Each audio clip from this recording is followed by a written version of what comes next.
Good evening, this is No Spin, I'm Nidhi Razdan. Tonight, China suddenly got very aggressive about the Quad alliance which India is a part of, along with the US, Japan and Australia.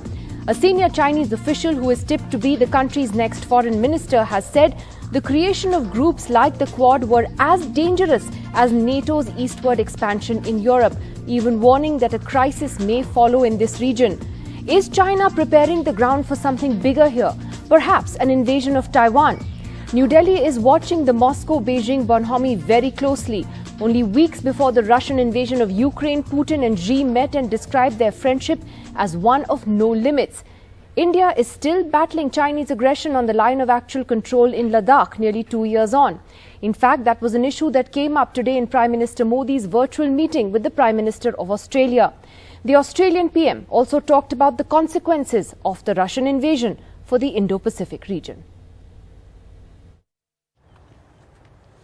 As the crisis in Europe deepens over Russia's invasion of Ukraine, another Quad member holds meetings with Prime Minister Modi. Just days after the Japanese PM was here, now it was Australia's Prime Minister Scott Morrison.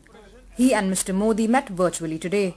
In a repeat of what happened during the Japan visit, Mr. Morrison used strong words to describe Russia's actions, calling it an unlawful invasion of Ukraine. Prime Minister Modi did not make any reference to the war in his opening comments.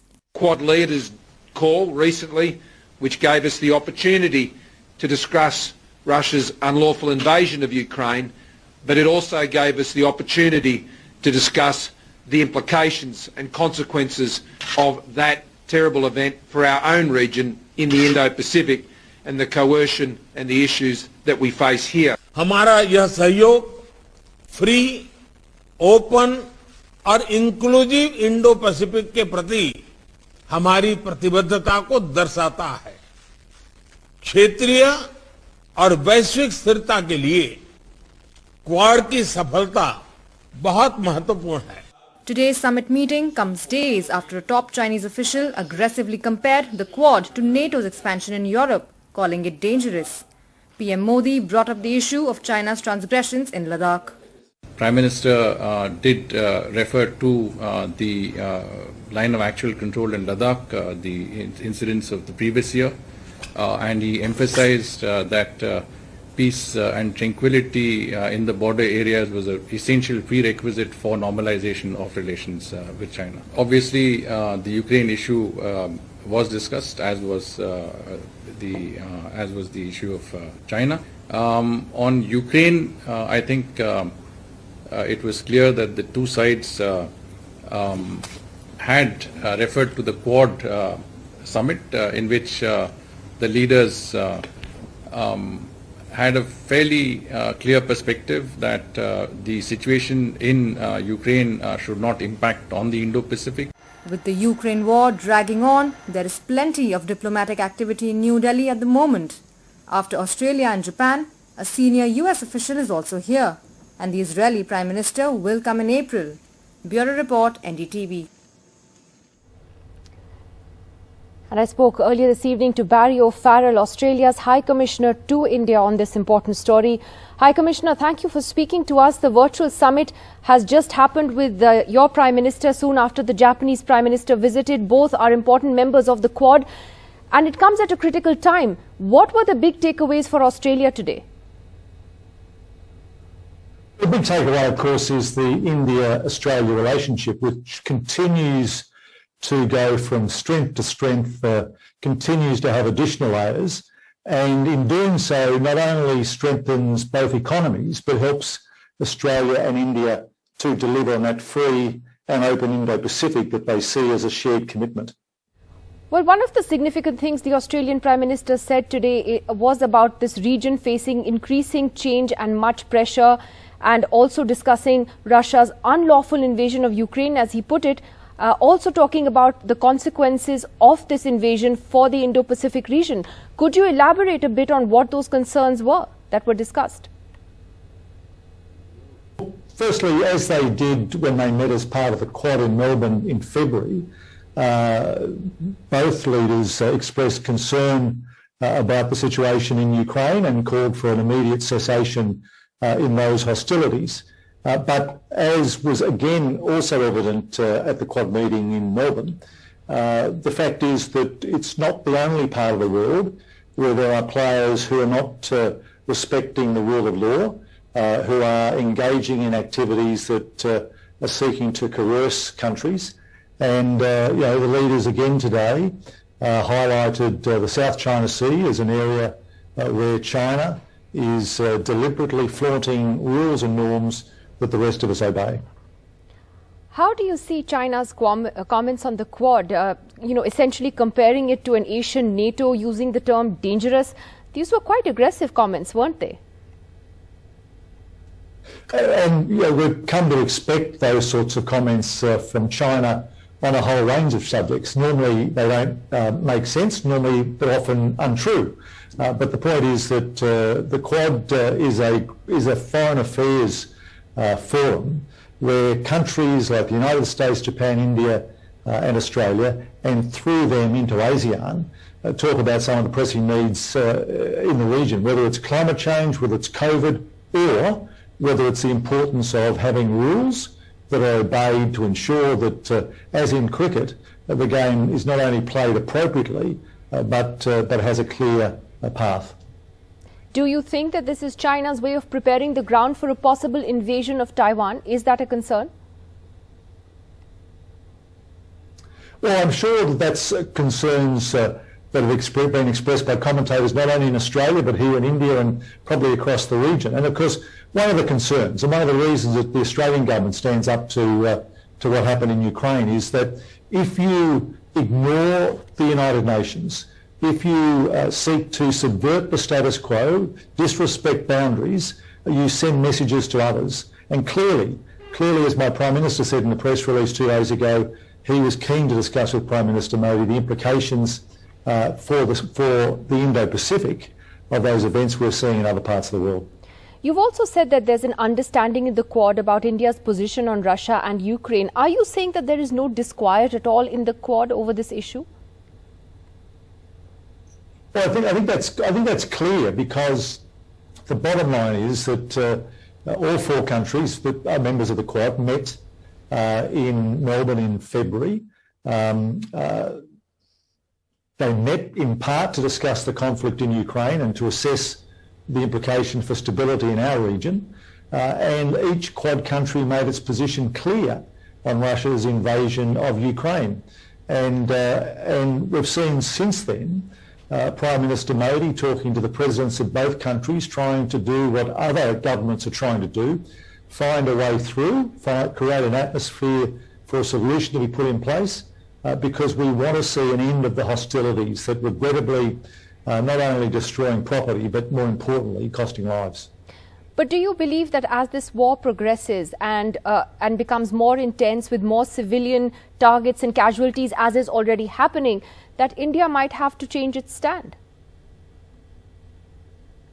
Well, I think India will do what all countries are seeking to do, is to use whatever influence they have with the leaders of those countries involved to try to effect a peaceful outcome. And I have to say that India's ability to extract more than 20,000 students from amidst a war zone speaks volumes of its capacity and the benefits of its approach to these sorts of situations. All right, High Commissioner, thank you very much for joining us, giving us Australia's perspective there. Australia, a member of the Quad, the alliance that China is very openly attacking now. Well, joining us for more on that this evening, we have Ambassador Vishnu Prakash, former diplomat here in Delhi. And we're truly global tonight, all the way from Washington, D.C. We have Tanvi Madan, Senior Fellow with the Brookings Institution, joining us. Glenn Carl, former CIA officer, now professor and columnist, joining us from Boston. And from Moscow, we have Tatiana Kukureva, the deputy head of Sputnik News. Thank you very much to all of you for being with us. Ambassador Vishnu Prakash, to you first. Do you think the Chinese will do it? Do you think they'll invade Taiwan? Well, I wish I could read the mind of Xi Jinping, but let me put it this way. Ever since Xi Jinping has come to power, he has been talking of the great rejuvenation of the Chinese nation and wiping out a century of humiliation. The unfinished agenda is clearly Taiwan. And the intimidation of Taiwan has increased. It has become a routine affair. That said, there is something that in the Ukraine conflict, there is a lesson for China. They had earlier learned a lesson from this breakup of USSR when they realized that opening up the economy, opening up the political system can lead to consequences, and that led to hardening of approach. But now they have also found that regardless of the power asymmetry, a determined nation can hold off an aggressor. Now that would be something which will be they will take that lesson to heart and know that Ukraine has been preparing for its defenses for a long time. They are not a pushover, and failure is not an option for President Xi Jinping. So it works both ways. A distracted West is an encouragement, but the resistance that can be put up and the way the international community comes together is something which is also a deterrent. So it is anybody's guess what goes on in Xi Jinping's mind. Tanvi Madan, how do you look at the Chinese statement on the Quad? It's not the first time that China has sort of attacked the Quad as a grouping, but the language was particularly aggressive when this statement was made in the last couple of days. Why do you think they're doing that?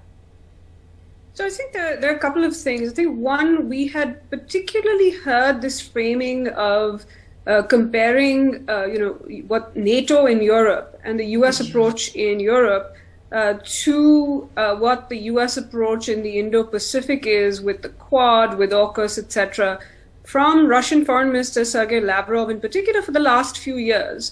We'd heard the Chinese kind of object to the Quad, to AUKUS, etc., but you hadn't heard them draw the links so explicitly as you have, both in the February 4th statement, but in these statements that you're mentioning from Chinese Foreign Minister Wang Yi.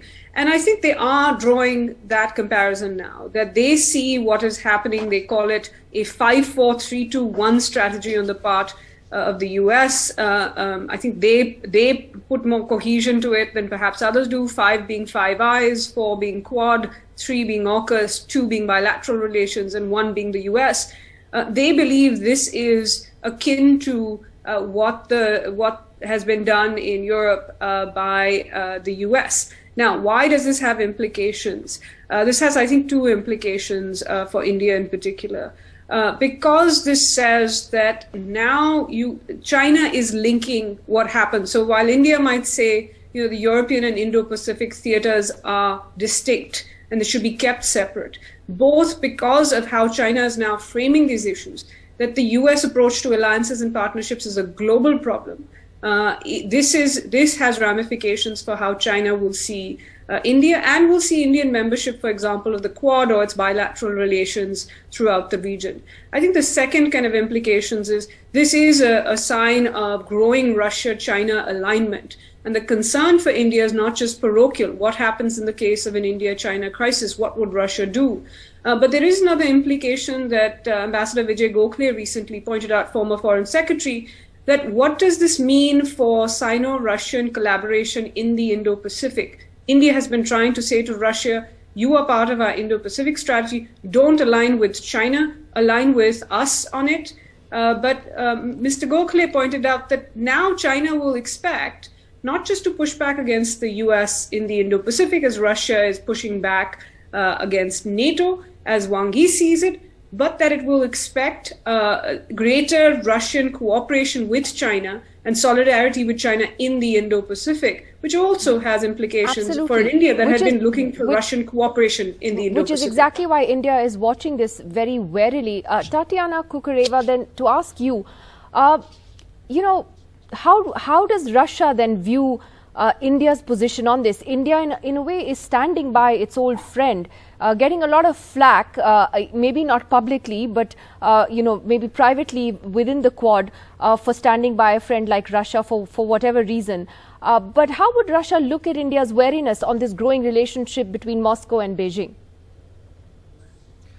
Well, first of all, if we talk about the Quad to begin with, we have to take a look from a step back and another look at the countries that make up the Quad.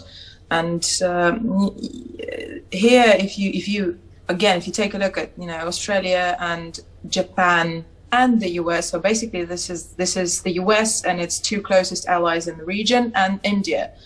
And my question to you would be whether that is the alliance that India would be that interested in to begin with. It's no wonder that it's being compared to NATO. It makes perfect sense because both Australia and Japan have been literally acting alongside the US for years now. Been kind of the proxies. Japan is the proxy of the US in the region. But does India need to worry about the growing relationship between Moscow and Beijing? That's the question. Why? Because China is an aggressor on our borders here. Would Russia understand that? I mean, India is part of the Quad, but India is holding out its own despite being part of the Quad, isn't it? And this is very admirable of India and of the Prime Minister. Let me remind you that both India and China have been for years now part of BRICS, and they have been collaborating and cooperating in the format of BRICS for years now. So the question here is that Russia, just as India can have a relationship with Russia and with the US, just as well, Russia can have a relationship with China and with India. Those are two separate relationships. Okay, Glenn Carl, from your perspective, how much should India be worrying at the moment about this friendship with no limits, quote unquote? Well, I don't think from the Indian perspective there is too much to worry about at present, and I'm a little surprised, but pleased that Tatiana and I have agreed on something today. The Quad, I think, is reasonably characterized as an Asian mini nascent NATO kind of strategic response. But what India has done for 80 years is quite actively and successfully work to balance its relationship so that it doesn't fall. It's the non-aligned movement, which has served India very well. And India gets two things that it really needs from Russia, which is energy and arms at a cheaper cost. But India also, as you pointed out, has to worry about a growing strength of China and an aggressive China on disputes along the border. So India has to play a careful game from its own perspective, but the Quad also serves its interests to counterbalance the geostrategic game and shifting tectonic plates of a rising China, littoral states in Southeast Asia and Asia that are concerned about that, looking once again to the U.S. to counterbalance this, and India trying to play off the middling great power, Russia, which has vital attributes that India needs against the growing concern of China. So I understand what India is doing. It makes sense.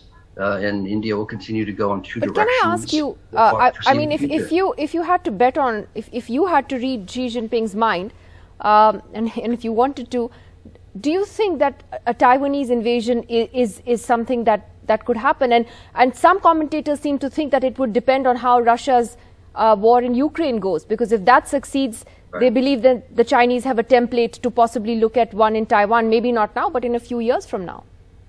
Well, one always expects an intelligence officer or an intelligence service to be able to predict the future. And of course, our crystal ball is no more effective than anyone else's. We have a success rate of almost zero, like everybody else, in predicting the future.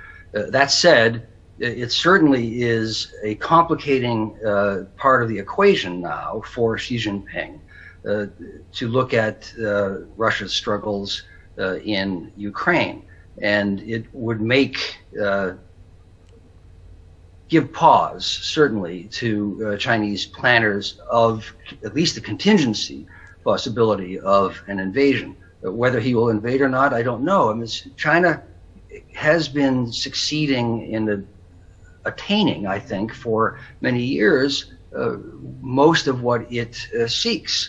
by the approach that it has taken. An invasion would be probably unwise, but wisdom doesn't always come to those who are leading nations. Right.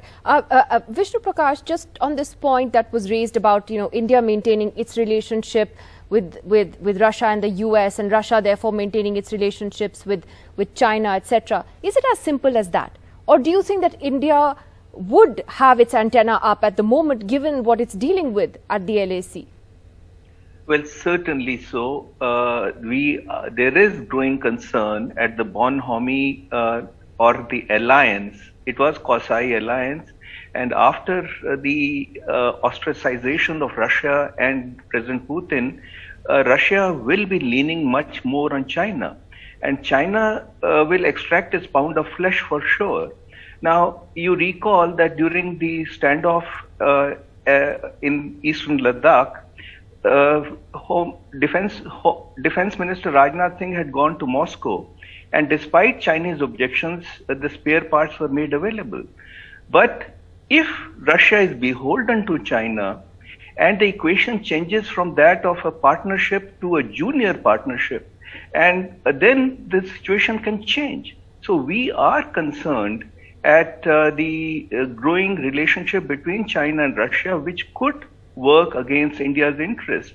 And as far as Quad is concerned, there is a clear daylight between India and Russia. We have tried to explain our position, but well, even with friends, you do not agree on everything. So that be the case, it is very clear that China and Russia are opposed to Quad. Tanvi Madan, just the last word to you on the Quad itself, and the Australian Prime Minister's visit or a virtual summit with Mr. Modi today, the Australian High Commissioner on this program emphasizing that, we understand India's position on the Quad, and praising Prime Minister Modi's sort of efforts to talk to leaders both in Ukraine and Russia. Do you think that, as this war progresses, and as I asked him as well, with more and more civilian casualties in particular, that there will be more pressure on India to take perhaps at least a more nuanced position on Russia's actions? India has to, this should be an Indian decision about Indian interest. India does not have, forgetting what anybody else says, India does not have an interest in endorsing the idea that it's okay for a large country to invade its neighbor and violate its territorial integrity and sovereignty. It's as simple as that.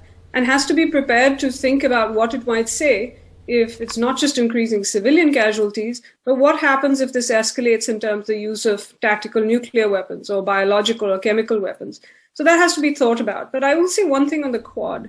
I think, it's disappointing to hear Ms. Kukureva echo something China says about countries in the region that Russia is saying as well, that that a country does not have the right to choose its own partners, and that Japan and Australia and India are essentially proxies for the US. India is a member of the Quad, a key member of the Quad, a founding member of the Quad, because it is in Indian national security interests as it sees the rise of an assertive China. It will see which countries, and as its major external security challenge, it will see who its friends are, who can be useful to India, and it thinks the Quad can be useful. So despite Russian and Chinese objections, this has been something India has chosen to do. It has not been imposed upon India. And as long as India finds these partnerships useful, it will continue to deepen them. And so it's a little unfair to say to India that it should choose not to exercise its sovereignty and autonomy in terms of who its partnerships are with. While Russia often accuses the US of saying with us or against us, in that case, that would be Russia saying to India, with us or against us, you shouldn't be in the Quad. That is, after all, what China says. Absolutely. Interesting days ahead as far as geopolitics is concerned. Thank you very much to all of you. Do you have 30 seconds for me to come in for a minute? I have exactly 20 seconds before my producer yells. Perfect. Yeah. All I want to say is that India's position has been evolving as the conflict has progressed. It is not easy for India to see an aggression, regardless of the reason, being waged against another country. So India's position will evolve depending on how the situation kind of evolves on the ground. All right, interesting. Let's see whether that does actually happen. Thank you for your perspective on that important story from all of you there. That's it on the program this evening. We'll see you again tomorrow. Good night.